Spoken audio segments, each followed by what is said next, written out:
Militer Israel melancarkan serangan udara besar-besaran di Lebanon Selatan pada Kamis 6 November 2025, menargetkan basis Hizbullah di wilayah tersebut.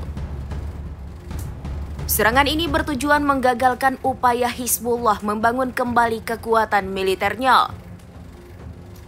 Sebelum operasi dimulai, Israel mengeluarkan 3 perintah evakuasi melalui media sosial X mencakup wilayah Aita al-Jabal, Al-Taibeh, dan Tayer Deba. Meski gencatan senjata telah disepakati sejak tahun lalu, Israel tetap melakukan serangan dengan alasan mempertahankan keamanan nasional. Kementerian Kesehatan Lebanon melaporkan 1 korban tewas dan 1 orang luka-luka akibat serangan tersebut. Kekhawatiran meningkat bahwa Israel akan memperluas kampanye militernya jika pemerintah Lebanon gagal menekan Hizbullah untuk melucuti senjatanya.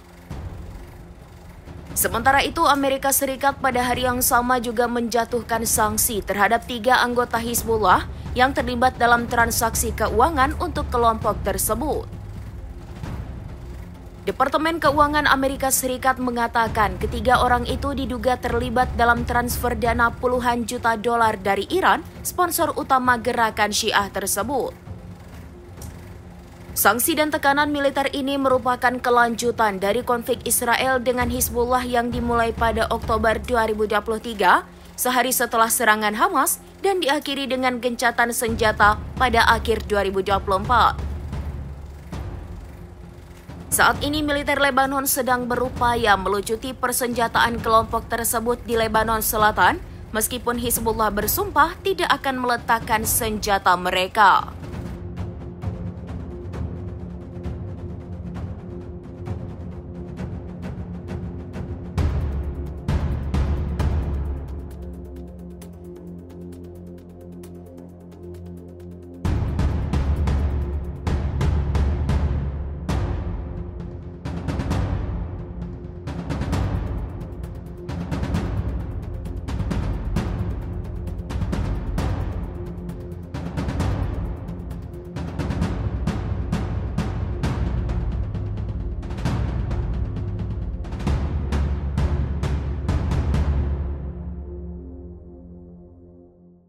Download Tribun X sekarang, menghadirkan lokal menjadi Indonesia.